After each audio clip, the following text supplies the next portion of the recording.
Tonight, the diplomatic disaster. President Biden on defense. Growing outrage after this photo shows the president fist-bumping Saudi Arabia's crown prince, who is accused of ordering the murder of Washington Post journalist Jamal Khashoggi. The newspaper calling the president's actions, quote, shameful. And Khashoggi's wife saying, quote, the blood of MBS's next victim is on your hands. The president also slammed by U.S. lawmakers after turning to the kingdom amid record gas prices. Peter Alexander, traveling with the president, joins Top Story. Biden also facing issues here at home after moderate Democratic Senator Joe Manchin tanked the president's domestic agenda, saying he won't back climate or tax proposals because of inflation. The president now vowing executive action. Fiery rescue body cam footage showing an Indiana man saving 5 children from a burning home. Tonight, he joins Top Story Live to break down the heroic moment he decided to jump into action. The record drug bust, 1 million fentanyl pills seized from a California stash house, the possible link to a notorious Mexican drug cartel, plus the capture of one of the FBI's most wanted drug lords whose alleged crimes were depicted in the hit Netflix series Narcos. And shoppers beware, the warning tonight for those who buy now and pay later, how it could leave you in mounting debt. Top Story starts right now.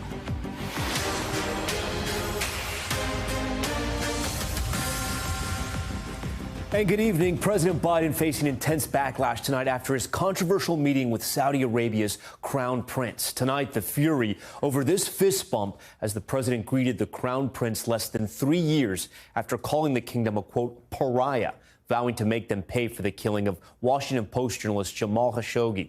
The Saudi American citizen was last seen entering the Saudi consulate in Istanbul in October of 2018. The CIA says the crown prince likely ordered his execution.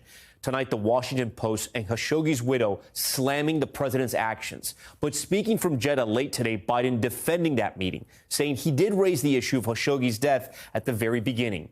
The president visiting the oil-rich nation as the pain at the pump continues, of course, here at home. The average gallon of gas still topping $4.50. So will this trip bring any relief to Americans? Peter Alexander is traveling with the president and leads us off tonight. Tonight, the world's most anticipated greeting, President Biden giving a fist bump to the Saudi crown prince, a man reviled getting a measure of respect. The Saudi government also sharing this video of Mohammed bin Salman, MBS as he's called, welcoming the president's top advisors. Inside their meeting, cameras kept at a distance. MBS ignoring our question. Jamal Khashoggi, will you apologize to his family, sir? Which got this reaction. U.S. intelligence says MBS ordered the brutal killing of Washington Post journalist Jamal Khashoggi. Late tonight, President Biden defending his decision to hold the meeting, saying he rebuked MBS for Khashoggi's murder at the start of their visit. I made my view crystal clear. I said very straightforwardly, for an American president to be silent on an issue of human rights, is this inconsistent with who we are and who I am? The Crown Prince's response? He basically said that he was not personally responsible for it. I indicated I thought he was. But this trip is coming under fierce criticism after Mr. Biden promised during the campaign to shun the Saudi government over its human rights abuses and Khashoggi's murder. We were going to, in fact, make them pay the price and make them, in fact, the pariah that they are. I don't regret anything that I said. What happened to Khashoggi was outrageous. Today, the publisher of the Washington Post calling the fist bump shameful, and Khashoggi's fiancée tweeting a photo of the leaders with a message to President Biden. Is this the accountability you promised? The blood of MBS's next victim is on your hands. What do you say to Mrs. Khashoggi? I'm sorry she feels that way. I was straightforward back then. I was straightforward today. This is a meeting, I didn't come here to meet with the Crown Prince. I came here to meet with the GCC and 9 nations to deal with the security and the needs of the free world, and particularly the United States. But Republicans are slamming the visit, saying instead of turning to Saudi Arabia for help with high gas prices, that President Biden should instead be drilling more in the U.S. The only reason President Biden is going to Saudi Arabia is to beg for them to produce more oil. What does that mean? Because he stopped it in America. Gas prices have recently dropped, though they still average $4.57 a gallon nationwide. We pressed the president whether this trip would bring Americans any relief at the pump. When will we see the impact of this visit? I suspect you won't see that for another couple weeks. All right, Peter Alexander joins us now from Jeddah. Peter, we still don't know exactly what the Saudis have agreed to, correct? Yeah, that's exactly right, Tom. The White House has not said how much additional oil Saudi Arabia is willing to produce. And the OPEC nations, they don't meet again until August 3rd, so for 3 weeks from now. The president, though, is touting another achievement from this trip, and that's that Israeli airlines are now allowed to fly to and from Saudi Arabia for the first time. Tom? And Peter, I want to go back to that moment in your piece at the top of your story there where you shot out that question to the Crown Prince and give you a lot of credit, too, because that takes a lot of courage. It's not as easy as it may look. It's rare that you get such close access to leaders in this kind of situation. What was it like to be in that room? Well, ironically, we were kept a distance away, so you could barely even hear the exchanges between MBS and President Biden. For the president was pretty somber sounding, even quiet in his comments, awkwardly appearing to smile at one point after something that MBS said in his introductory comments. But really, it did feel like a very tense room. And after I shouted the question, as you saw, MBS, the Crown Prince, he was basically silent. He and some of his other advisors appeared to smile or smirk, and then actually a Saudi aide grabbed me by the arm pretty tightly, and the reporters were pretty quickly escorted out of the room. Peter Alexander for us pressing the Crown Prince there. Peter, we thank you. As Peter just reported, the president's landmark visit to Saudi Arabia already drawing scrutiny over his meeting with the Crown Prince. So what are the Saudis saying tonight? NBC News senior international correspondent Keir Simmons joins Top Story live right now. He just wrapped up an interview with the kingdom's foreign minister. So, Keir, what's your sense from Saudi leaders about how this meeting went? You know, Tom, honestly, the Saudi government here is pretty much celebrating tonight the optics for Saudi Arabia and the optics for the Crown Prince Mohammed bin Salman. Not just the fist bump, there are pictures of MBS Mohammed bin Salman smiling, President Biden smiling, the two of them almost apparently laughing. And as you mentioned, the foreign minister, the Saudi foreign minister, was in the room. And in that interview we just wrapped up in the last 30 minutes, I asked him about what it was like in the room. Take a listen. It was very positive. The president comes as the leader of our most important ally, and he meets with the leadership of Saudi Arabia. And of course, the two countries have a very long history that is very positive, and we have a great future ahead of us. We have many, many issues on the agenda where we work very closely in a way that benefits not only regional and global security and stability, but also both of our countries and our people. And you know, Tom, I asked him about whether, in fact, President Biden not being able to make an announcement on oil looked bad for the president when he had come here and met with MBS Mohammed bin Salman. He said, the foreign minister said, look, we can't just switch on the taps and create more oil. Keir, do we know, if anything, if they're reacting to the questions and or the statements that President Biden said that he did bring up the death and the killing of Jamal Khashoggi? Every time I'm in Saudi Arabia, Tom, it strikes me just the difference between the view here in the government, but also talking to people on the streets, and the view back home in the US. Here they feel that they were wrongly treated. They point out, they say that America is not innocent of human rights abuses, and they believe that this relationship, this reset today, is just putting the relationship back the way it was, the way it should be. It was a mistake, they say, but it's not something they should continue to be punished for. I hear you, Kieran. Finally, one of the most noteworthy parts, but it's not getting a ton of attention over here, but it was part of this trip and part of the negotiations. President Biden mentioned this in his speech, the opening of Saudi airspace to flights from Israel. What kind of impact will that have long term?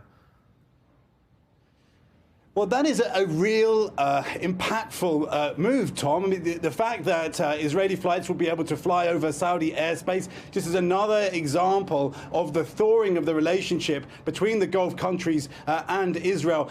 things are really changing geopolitically, sparked by Russia, but also by the picture with China and, of course, with Iran. In a sense, you could say that thawing of the relationship with Israel is all about my enemy's enemy is my friend. And that enemy, of course, for the folks here, for the countries here, is Iran. Tom? Keir Simmons advancing our reporting tonight and, of course, part of our NBC News team covering this critical meeting. Keir, thank you.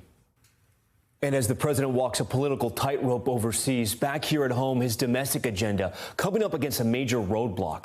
West Virginia Senator Joe Manchin once again pulling the rug out from under his own party, informing fellow Democrats he won't support funding for climate or energy programs or raising taxes on wealthy Americans right now. So joining me for more on this is NBC News Capitol Hill correspondent Ali Vitale. Ali, what a strange set of circumstances, right? You have a president who campaigned on fighting climate change and today asking Saudi Arabia to pump more oil. Also a president who campaigned on being experienced when dealing with Capitol Hill. And now you have a single Democrat joining all Republicans in opposing Biden's domestic plans and derailing this one. Yeah, the ironies seem to abound here, Tom. But as far as it relates to Manchin, this is really a situation of the more things change, the more they stay the same. You'll remember back in the winter, Manchin is the one who tanked the larger version of this Build Back Better package. Now, after quiet months huddling with the top Democrat, Chuck Schumer, he is once again coming back to the table and leaving Democrats far short of where they wanted to be. Most of the provisions that they wanted in this on climate, on taxing the wealthy and big corporations, they are out the window. The thing that still remains here, though, is a possible deal to be made on prescription drug pricing and on shoring up Obamacare subsidies. But that's really short of where Democrats thought they would be on this package, Tom. So, Ali, you know, his big fear, Senator Manchin, is, of course, inflation. Is there any common ground with him and his party? Yeah, it's just those two provisions. Because he's citing inflation, he does not want to do a whole bunch of spending in this package. Instead, he is focused on shoring up the Obamacare subsidies. Those prices could spike in August if Democrats don't act. Certainly, that's not what they want heading into the midterms. And then, of course, on pharmaceutical drug pricing, helping people better negotiate that. That's something that is still popular. But again, Democrats had a whole laundry list of things that they thought would be in this: social spending, climate spending. All of that is now gone. What they are left with potentially is still popular, but they still know what they could have had and what they've lost. Ali Vitale from Capitol Hill tonight for us. Ali, thank you. We want to stay in Washington now. Tonight, the January 6th committee wants to know more about text messages sent by Secret Service agents around the time of the Capitol riot.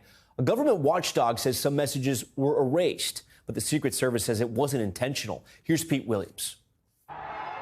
The Homeland Security Inspector General says the Secret Service erased many agent text messages from the day of the Capitol riot and the day before as part of a program to upgrade cell phones. In a letter to Congress, the IG says the messages were erased after his office asked for records of electronic communications. We're going to get to the facts about why that happened, and we're going to do whatever we can to retrieve the substance of those texts. Both the IG and the Secret Service agree that some texts were wiped out when the agency began a long-planned migration program to upgrade cell phones. But the Secret Service says the IG didn't begin asking for the material until late February, after the migration was underway, and it says none of the texts the IG was seeking had been lost. Secret Service policy forbids communicating by text, so both officials and agents say there won't be much to find anyway, but now that's hard to confirm. Somebody at a senior level within the Secret Service should have said, you know what, let's hit pause, because after what happened on January 6th, including the days just before it and just after it, someone's going to ask for that stuff. Meantime, an official connected with the January 6th committee says a Washington, D.C. police officer has corroborated an earlier account of what President Trump did after the rally, angrily demanding that the Secret Service drive him to the Capitol instead of back to the White House. The president said something to the effect of, "I'm the effing president, take me up to the Capitol now." Today, former Overstock CEO Patrick Byrne met with committee investigators. He was at a heated mid-December White House meeting about trying to overturn the election. All right, Pete joins us now from Washington. Pete, is the committee looking to speak to anyone else at this point? Yes, I think so. You know, their next public hearing is next Thursday in prime time, but committee members are saying they do want to now. They're discussing at least the possibility of talking not only with former Vice President Mike Pence, but also with Donald Trump himself. If not directly interviewing them, then at least getting answers to written questions, and that's still something that's very much under discussion. Pete Williams for us tonight from Washington. Pete, thank you. And a major update tonight, a multi-day manhunt coming to an end in Southern California after police say they have arrested 2 suspects in a deadly crime spree that targeted 7-Elevens earlier this week. Cal Perry with the late-breaking details tonight. Tonight, 2 arrests made in the slew of 7-Eleven robberies that left multiple injured and 2 dead in Southern California. The Orange County District Attorney's Office saying 2 people are now in custody after the early morning crime spree on Monday. Authorities say the 4 robberies and shootings took place in Riverside, Santa Ana, Brea, and La Habra from about 1:50 in the morning till 4:55 in the morning on July the 11th, or 7-Eleven. At first, it wasn't clear if they were related. At this point, we can't confirm whether or not they're connected. But then detectives linked the suspect to the other shootings after seeing security camera photo released by authorities in Brea showing a man wearing a black sweatshirt with the hood pulled over his head. One victim's girlfriend telling NBC Los Angeles that the 7-Eleven clerk, Matthew Hirsch, was the love of her life. There's no sense. Even if they took things, it wasn't worth what they took from me. In total, 6 stores were robbed at gunpoint, but after the shooting, 7-Eleven corporate headquarters encouraged all stores in the area to close overnight. Before today's arrests, the company had financed a $100,000 reward for information leading to the suspect's arrest and conviction. Authorities with so many questions to answer tonight, beyond just who these 2 individuals are, what is their relationship with each other, and was anyone else involved in this crime spree? Tom? Okay, Cal Perry first from L.A. Cal, we thank you. Next to the new updates on that horrifying story out of Ohio where a man was arrested and charged for raping and impregnating a 10-year-old girl who then had to go to Indiana to get an abortion. This case becoming the flashpoint in the ongoing national abortion debate. Authorities say Gerson Fuentes, who you just saw there, confessed to raping the child. Fuentes appeared in court Wednesday for his arraignment. Indiana's Attorney General Todd Rokita said he's investigating Dr. Caitlin Bernard, who performed the 10-year-old's abortion, for failing to report it. But NBC News has obtained a record showing she did fulfill her duty to report it. And tonight, Indiana University Health also saying the doctor did not break any privacy laws when sharing that child's story. I want to bring in NBC News legal analyst Danny Savalas for more on this. So, Danny, talk to me about this. What laws, if any, did she break here? And does the Indiana AG have a case? The Indiana AG is essentially saying he's going to look into it and investigate whether or not she filled out the proper forms. And the form in question requires submission to the Health and Child Services. It isn't necessarily a form that is required to be sent to law enforcement. There doesn't appear to be any required reporting there, and I haven't heard any reporting that is a required reporting for this doctor. So that is what the Indiana AG appears to be looking into, not the violation of any abortion laws, but reporting laws, which could carry penalties of licensure, consequences, in addition to potential criminal penalties. But so far, and this is an emerging case, we're not hearing that there is anything specific that this doctor did wrong in terms of the paperwork. Her employers, Indiana University, saying that she did nothing wrong here, but could she have done something wrong with sharing the sort of, I don't want to say the details, but sharing what had happened with a newspaper reporter, that this incident, something like this had happened with a child who had to cross state lines to get an abortion? Yes, potentially. HIPAA laws, that is the federal law that requires privacy in the transmission of medical records. Those are very strict. And so, plus you have the fact that you have a minor child involved. So you're going to have a number of different overlapping laws that require secrecy and confidentiality when it comes to somebody's medical records. So potentially there could be some professional consequences or legal consequences for a provider who reveals this information, say, to the press, as opposed to a required report to, say, a health service agency or something like that. But any unnecessary disclosure could carry with it both professional and potentially legal consequences. Finally, if you were representing this doctor, what would you tell her as her attorney from what you've read so far? Would you say, listen, this Indiana AG is going after you because of politics? Or would you tell her we have to be very careful because you may have broken some laws here? Yeah, what I would tell her is actually much less exciting. I would say sit tight, give us all your paperwork, tell us everything good, bad, and ugly that happened, and we will deal with it.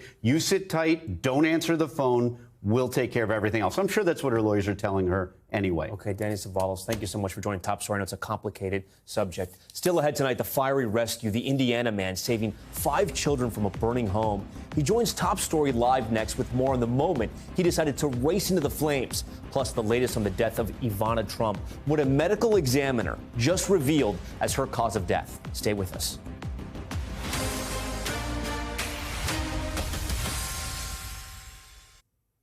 All right, we're back tonight with an incredible rescue caught on camera. It wasn't police or firemen that ran into this burning building, but just a regular man that was driving by, risking his life to save several kids. In just a few moments, you're going to hear from him live here on Top Story. But first, Stephen Romo has the video of what happened. That car right there, somebody pulled in to let them know their house is on fire. Tonight, an Indiana man is being hailed a hero after saving 5 children from a burning home.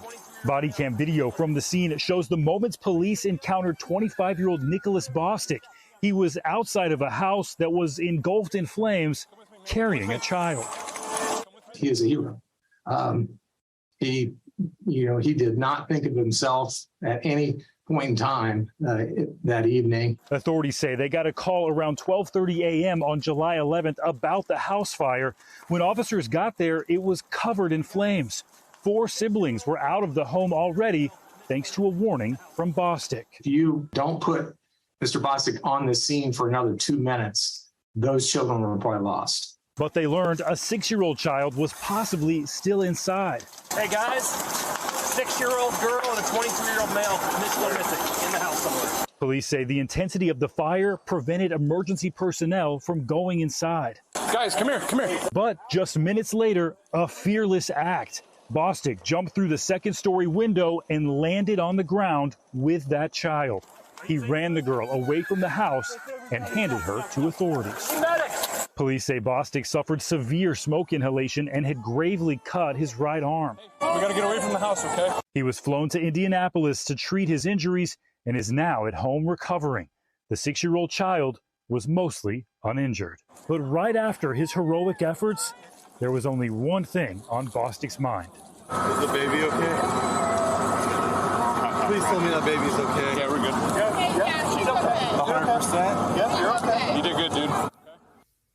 All right, that was Stephen Romo reporting, and joining us right now, the hero you just saw rescue those 5 kids, Nick Bostic. Welcome to Top Story tonight. Take us back to that day. What was going through your head? What did you see, and what did you hear that brought you to that house? I seen fire. I was headed home after getting gas, and I seen the fire, and I slammed on the brakes, and I pulled into the driveway, ran in through the back of the house, and found, it was all critical. I ran through the back of the house, was hollering if anyone was in there, went upstairs, and halfway the kids came running out the top, and I let them out the back and asked if there was anyone left in there. They pointed out there was one 6-year-old left, and I went looking high and then low into the smoke, and eventually time came enough, and I found the baby, and that was awesome, and I hightailed it back upstairs. So Nick, take me back to that moment though, when you go into that house. What are you seeing? How hot is it? What are you thinking? I'm not going to make it. If I do make it, it's going to be a miracle, and I'm going to push it 120% every second to try and make that happen. But, I wasn't counting on making it out myself, at least. Nick, is it true you jumped from a 2nd-story window? You jumped from the 2nd floor? We saw that video of you carrying the child into safety. Is that how it happened? Yeah. Yes, sir. Yes, sir. You can see in 2 seconds, you can see me coming out the window. I'm actually running the child up right there. Okay. Yeah. Yeah. It is what you see it as. The story's got it right. You just read it in the Courier, even in my local news. It's all in there in detail and stuff. And the more interviews I do, the more detail it gets. Yeah. Have you heard from the family? Have you heard from the family that you saved? Yeah, I've been talking to them on Facebook. Last time I talked to the dad was on telephone, and that was the last day I was in the hospital. But I messaged him this morning, and I just haven't been able to get on my Messenger or my phone to look at it. I've been busy all day, but I plan on trying this weekend to have a dinner with them. That's what he's been hoping for. Has it hit you yet what you did? I know everyone's calling you a hero and you're doing all types of interviews like this one tonight, but has it hit you? I mean, you rescued all those children. They're now going to have a life because of you. I feel like I'm in a dream that I'm not waking up from, but I'm okay with that. Nick Bostic, man, stay in that dream. You are a special guy, and you got a lot of courage, man. Thanks so much for joining Top Story tonight. When we come back, the plane crash on a New York highway, the small aircraft bursting into flames. What we're now learning about the people on board. Stay with us.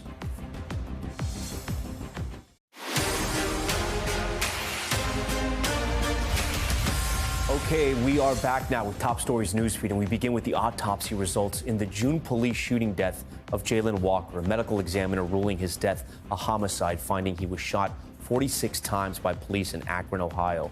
Body cam footage from that night shows the moment Jayland was fatally shot and then handcuffed after fleeing from a traffic stop. 8 officers involved in the shooting are currently on administrative leave. Police say he shot at them.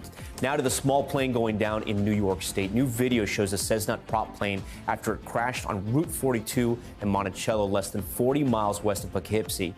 Only a pilot and 1 passenger on board, both reportedly unharmed. It's still unclear what caused this crash.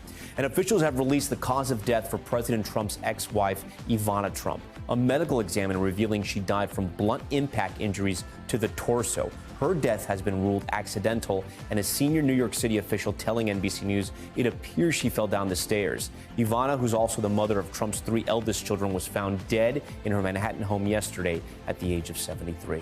And the National Suicide Prevention Lifeline is officially changing its 10-digit number. Starting tomorrow, anyone can reach the hotline by dialing 988.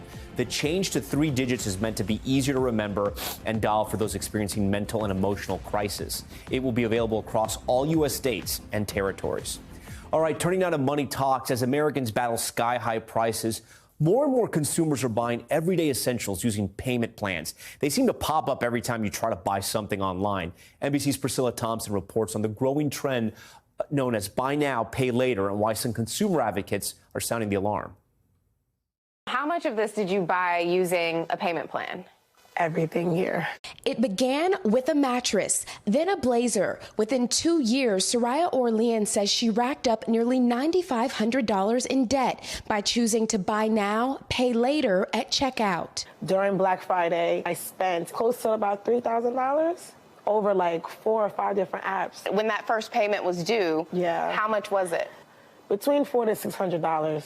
I had an emotional breakdown. Most plans let shoppers split purchases into 4 biweekly payments, interest-free.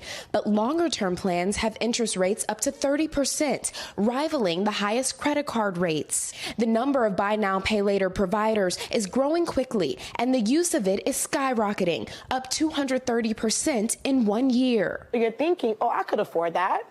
You know, $40 every 2 weeks. And then the next store you shop on, oh, let me do that. $20? Okay. Now you're racking up 10 different stores, 10 different apps. As inflation soars, plans once reserved for big ticket items are now being used for everyday needs. I think that's cause for pause, if not concern, because, you know, those aren't items that you're going to buy once and not have to buy again for some period of time. 42% of users report making late payments, defaults that can incur late fees and damage credit scores, a trend worrying consumer advocates. There could be a whole generation of people who their credit gets ruined for at least for the foreseeable future. That's my reminder. Orlean transferred her buy now, pay later debt to a credit card. She now works 3 jobs to cover the payments, and she has a new approach to shopping. If you do not have the money up front to pay for it, you should not buy it.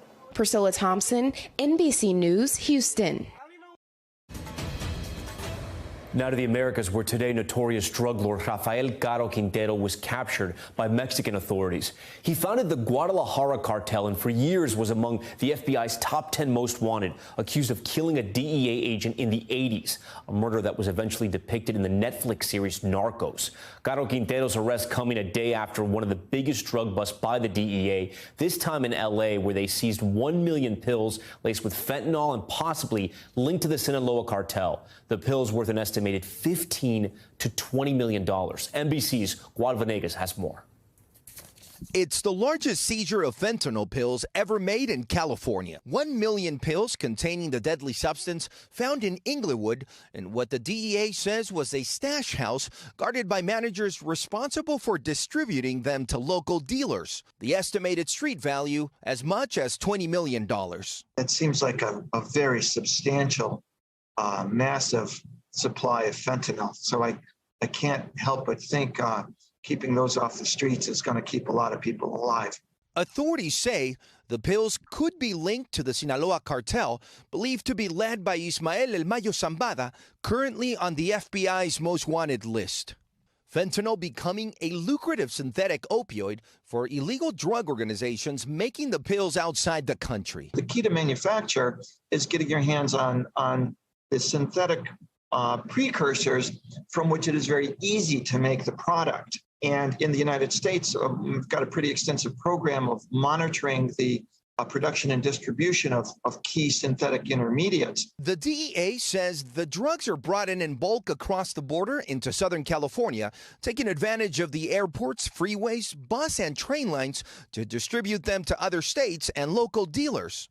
In the first 4 months of 2022, drug enforcement agents in the LA area recorded a 62% increase in drug seizures compared to the same time period last year. The CDC estimates more than 107,000 people have died as a result of drug overdose poisoning in the U.S., the majority of them opioid-related. Doctor, what is your warning to anyone that is taking these pills? I guess I would simply say,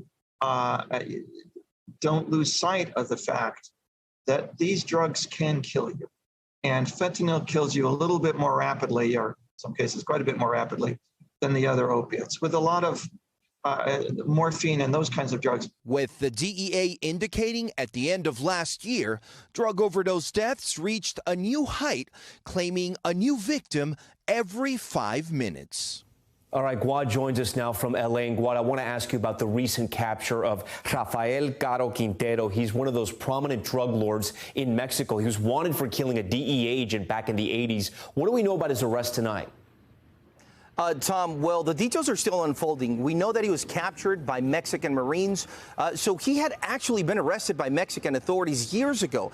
And then under really strange circumstances, he was released in 2013. The government then ordered to arrest him again. But of course, he got away. Now, Caro Quintero, as he is known, is very popular because of documentaries that have talked about him. Series like Narcos, where they focus on the founders of drug cartels in Mexico in the 80s and 90s. And Rafael Caro Quintero was, of course, one of them.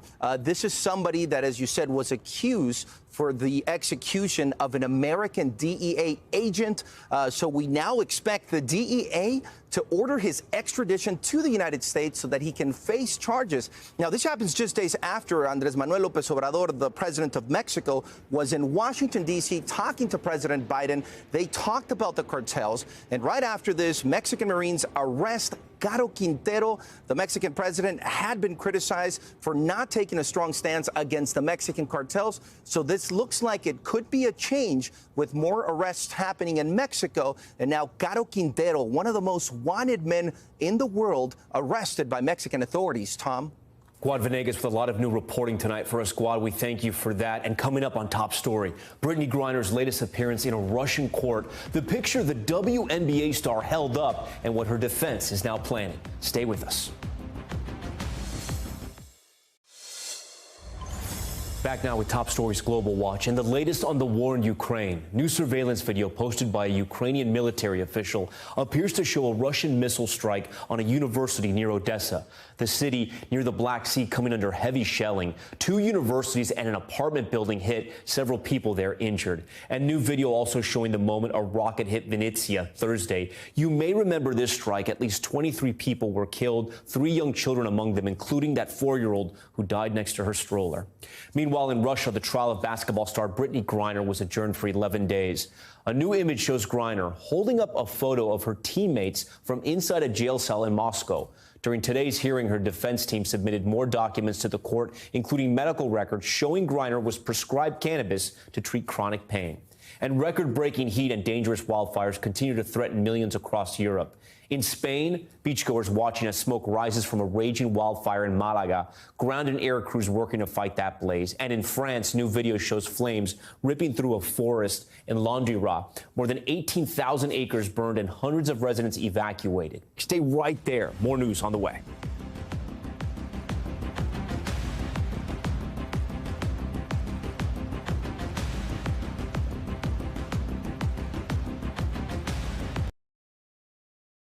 Thanks for watching our YouTube channel. Follow today's top stories and breaking news by downloading the NBC News app.